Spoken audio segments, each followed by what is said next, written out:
তো গাইস আজকে আমি আপনাদের সামনে এলাম আমি স্মার্ট মিটার নিয়ে। স্মার্ট মিটারের সমস্যা যারা যারা শুন তাদের জন্য এই ভিডিওটা। স্মার্ট মিটারের সমস্যার জন্য যারা বাঁচবেন তারা এই ভিডিওটা দেখবেন।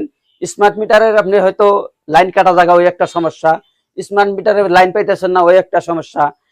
তো আপনারা কি কাজটা করলে আপনার সমস্যার জন্য হয়তো বেঁচে থাকতে পারবেন, আমি সমস্যাটা সম্পূর্ণ গুছিয়ে বলবো আপনাকে। তো আপনি স্মার্ট মিটারে যখন আপনার চালাইতেছেন, বাড়িতে লাইন নাই, হয়তো স্মার্ট মিটারে লাইন নাই, হয়তো ঘরে লাইন নাই, আপনার কোন এই সমস্যা এইরকম সমস্যার জন্য কিভাবে আপনারা বাঁচবেন সেই সমস্যাগুলো আমি আপনাকে সম্পূর্ণ তুলে ধরবো। আপনারা লগে থাকেন, ভিডিওটা সম্পূর্ণ দেখতে থাকেন।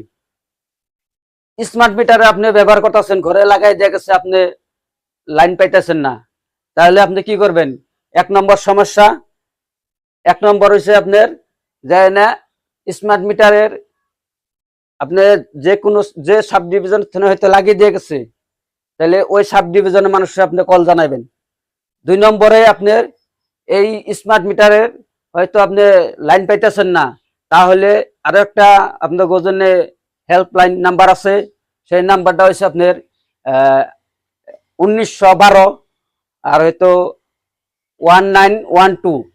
এই কটা নাম্বারে আপনি কল করলে আপনি এই সমস্যার থেকে বাইসে যেতে পারেন।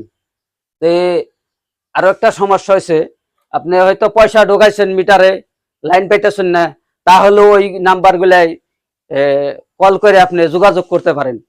তারপরে আরো একটা সমস্যা হয়েছে, আপনার এই স্মার্ট মিটারে আপনি হয়তো দেখছেন যে পয়সা ঢোকাইছেন, তাও লাইন পাইতেছেন না, তাও ওগুলা নাম্বারে যোগাযোগ করে হয়তো আপনাকে এলাকায় হয়তো ওই লাইনের আন্ডারে যেটা সাব ডিভিশন আছে, ওই সাব ডিভিশনের মানুষগুলার সাথে যোগাযোগ করবেন, ওই সমস্যার থেকে বাইসে যাবেন।